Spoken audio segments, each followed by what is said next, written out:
అదే RTV app వార్తల్ని క్షణాల్లో చదివే అవకాశం ఉంటుంది. ఒక న్యూస్ పేపర్, ఒక టెలివిజన్ ఛానల్ మీ చేతుల్లో ఎప్పుడూ ఉంటాయి. కోరుట్లలో మిమ్మల్ని ఎందుకు ఓడించారు? సరేనండి, మేము దానికి కారణాలు మీరు విశ్లేషణ, నేను పెద్ద విశ్లేషించుకోలేదు. మేము కష్టపడ్డాము, మీరు విశ్లేషించారు. కొన్ని ఛానళ్ళు చెప్తాయి కాంగ్రెస్ వాడు డబ్బులు వంచిందంటారు, బీఆర్ఎస్ వాడు డబ్బులు వంచిందంటారు. కొందరు ఏమంటారు అంటే నాకు అక్కడ ఇల్లు లేకపోవడం అంటారు. I'm very happy with Korutla people. మేము రూపాయి ఖర్చు పెట్టకుండా కూడా 16,000 వచ్చిన ఓట్లు ఈసారి 62,000 వచ్చినాయి మాకు. I'm very happy. ఇతరులు కూడా మారుతారు. రైట్, ప్రసాద్ మిమ్మల్ని క్వశ్చన్ అడగాలి. ఎమ్మెల్యే ఎన్నికల్లో మీరు కానీ బండి సంజయ్ కానీ ఇలాంటి సీనియర్ నాయకులందరూ కూడా ఓటమి చెందారు. మొన్న ఓడిపోయిన వాళ్ళని ఇప్పుడు దేన్ని చూసి గెలిపించాలి? అంటే కేవలం మోడీ చిత్రాన్ని చూసి మిమ్మల్ని గెలిపించాలి?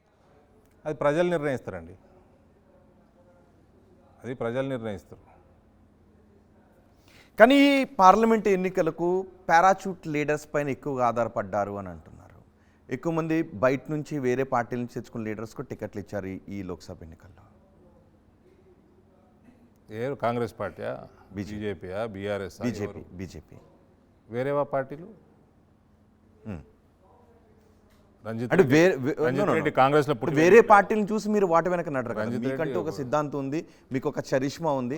అలాంటప్పుడు మీ పార్టీలో ఎదిగిన లీడర్ కాకుండా వేరే పార్టీల నుంచి ఎందుకు మీ పార్టీలో మంచి పేరు ఉంటే అందరిని కలుపుకుంటామండి. ప్రజలలో మంచి అభిప్రాయం ఉంటే మేము తీసుకుంటాము. What is your problem? అంటే ఆయా నియోజకవర్గాల్లో బీజేపీ నుంచి కష్టపడ్డ వాళ్ళు ఎవరు లేరని. అరే, ఎక్కువ పాపులర్ నాయకుడు ఎవరైనా వస్తారంటే తీసుకుంటారండి. కొత్త జాయినింగ్లు చేసుకోవాలి కదా, తీసుకుంటాము, ఇస్తాము. అంటే నేను మా పార్టీ ఎట్లా రన్ చేయాలనో, మా ఎలక్షన్ ఎట్లా గెలవాలనో మీ దగ్గర సలహాలు తీసుకోవాల్సిన అవసరం లేదు కదా మాకు. కానీ అనుకుంటున్నారు కదా ఆయా నియోజకవర్గాల్లో ముందు నుంచి. ఎవరు అనుకోవట్లేదండి. అందరూ మంచి పాపులర్ అభ్యర్థులు రావాలని ప్రజలు కోరుకుంటున్నారు. బీజేపీ శ్రేణులందరూ, మోడీ గారి అభిమానులందరూ, ప్రజలందరూ కూడా పాపులర్ అభ్యర్థి ఉంటే ఇక్కడ బాగుంటుంది. కేంద్ర నాయకత్వాన్ని చూసి ఓట్లు వేస్తున్నప్పుడు వేరే పార్టీ నుంచి local leaders. It is not your problem, it is our problem. Why are you bothered? బీజేపీలో అవర్ స్ట్రాటజీ, మా ఇష్టం అండి.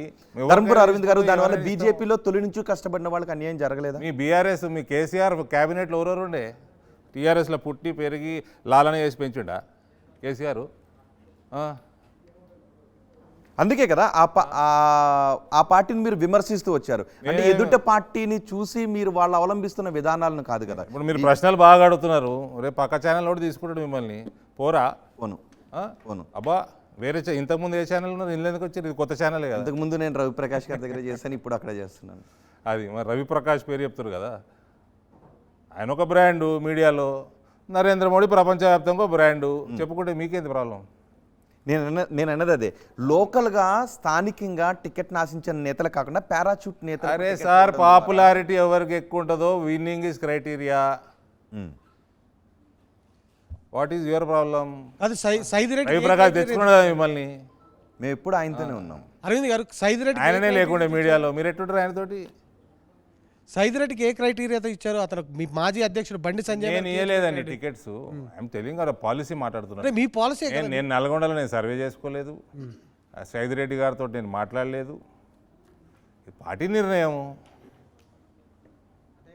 మీ పార్టీ అధ్యక్షుడు, మాజీ అధ్యక్షుడి మీద కేసు పెట్టాడు. మీ పార్టీలో ఉన్న అధికార ప్రతినిధులు 14 మంది మీద కేసులు పెట్టారు. అప్పుడు ఇదే సైదిరెడ్డి.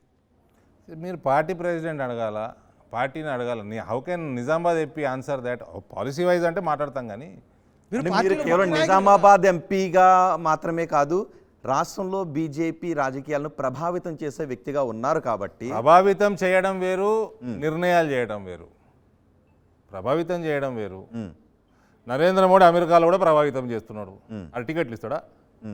కానీ అక్కడ ఓట్లను తెచ్చుకోగలుగుతారు కదా. అమెరికాలో ప్రభావితం చేసేది ఇండియాలో. అవునండి, అది ఆయన పాపులారిటీ. ఆయన పాపులారిటీ. ప్రజలు ప్రభావితం అవుతున్నారు.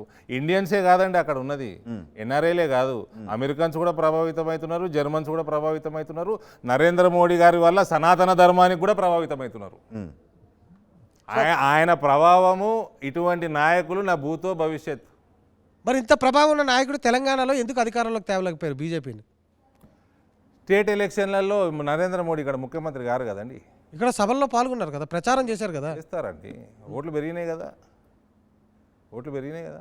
కానీ అనుకోని నాయకులు అందరూ గెలిచారు, ఖచ్చితంగా గెలుస్తారన్న నాయకులు ఎందుకు ఓడిపోయారు? అది మీరు అక్కడ మీరు please go do some survey and give us report so that we'll also. మీరు కదా, మిమ్మల్నే కదా అడగాల్సింది, మీరు కదా సర్వే. మేము ప్రజలలోకి పోయినాము, కష్టపడ్డాము, ఓటు శాతం పెంచుకున్నాము. మీ కాంగ్రెస్కి ఎంత వచ్చిందో, మీ బీఆర్ఎస్కి ఎంత వచ్చిందో. ధర్మపురి అరవింద్ గారు ఖచ్చితంగా ఓటు శాతం పెంచుకున్నారన్న దాంట్లో ఎటువంటి డౌట్ లేదు. ఖచ్చితంగా సీట్లు పెరిగాయి, ఓటు శాతం పెరిగింది. కానీ ఖచ్చితంగా గెలుస్తారు అనుకున్న నాయకులు ఎందుకు ఓడిపోయారు? అది మీరు సర్వే చేసి చెప్పండి మాకు. పోస్ట్ మార్టం చేయలేదు అంటే ఖచ్చితంగా అధికారంలోకి వస్తాము, తెలంగాణలో చక్రం తిప్పేది మేమే అన్న బీజేపీ అనూహ్యంగా ఖచ్చితంగా గెలుస్తారనుకున్న నాయకులు ఓడిపోయారు. అది మీరు సర్వే చేసి చెప్పండి సార్. అధ్యక్షుడి మార్పా? అధ్యక్షుడు మార్పు అంటే బండి సంజయ్ మార్పా? ఆయన చేసింది ఎప్పుడు జూన్లో, ఆయన టర్మ్ అయిపోయింది చేసిండ్రు. ఆ తర్వాత నుంచే పార్టీ గ్రాఫ్ తెలంగాణలో కొంత పడుతూ వచ్చింది అని అన్నారు. నేనైతే అనలేదు, నేను ఇప్పుడు కూడా చాలా మంది అంటున్నారు, ప్రతిపక్ష నాయకులు కూడా అదే అలానే అడగండి మరి ఏ రకంగా ఉంది. అంతకుముందు నేను ఇంతకుముందు చాలా ఇంటర్వ్యూలో చెప్పినాను, బండి సంజయ్ అయినాక గెలిచిన ఎలక్షన్లు ఉన్నాయి, ఓడిన ఎలక్షన్లు ఉన్నాయి, జాయినింగ్స్ కొన్ని చోట్ల అయినాయి, చాలా చోట్ల జాయినింగ్స్ కాలేదు. ఆయన టర్మ్ అయిపోయింది, తీసేశారు. సీనియర్ నాయకుడు ఎలక్షన్లు ఉన్నాయి కాబట్టి సీనియర్ నాయకుడికి ఇచ్చారు. కానీ బండి సంజయ్ అయిపోయి ఆల్మోస్ట్ సంవత్సరం అవుతుంది. కానీ ఎలక్షన్స్కి ముందు జరిగిన పరిణామం కదా. ఒకవేళ ఎన్నికలకు ముందు బండి సంజయ్ రాష్ట్ర అధ్యక్షుడిగా ఉండుంటే ఇంకొక 15-20 సీట్లు తెలంగాణలో గెలిచి ఉండేది బీజేపీ అని ఒక చర్చ నడుస్తుంది. ఇప్పుడు సంవత్సరం అయినాక ఎందుకు నడుస్తుందండి చర్చ? ఇప్పటికీ నడుస్తూనే ఉంటుంది కదా, సంవత్సరం కూడా కాలేదు ఎలక్షన్స్ నడిపిస్తూ ఉంటారు. అది నిజమా? నేను నమ్మను. టర్మ్ అయిపోయింది, తీసారు. మరిన్ని వీడియోస్ కోసం ఛానల్ ని సబ్స్క్రైబ్ చేయండి, లేటెస్ట్ అప్డేట్స్ కోసం వాట్సాప్ ఛానల్ ని ఫాలో చేయండి అండ్ లింక్ డిస్క్రిప్షన్ లో ఉంది.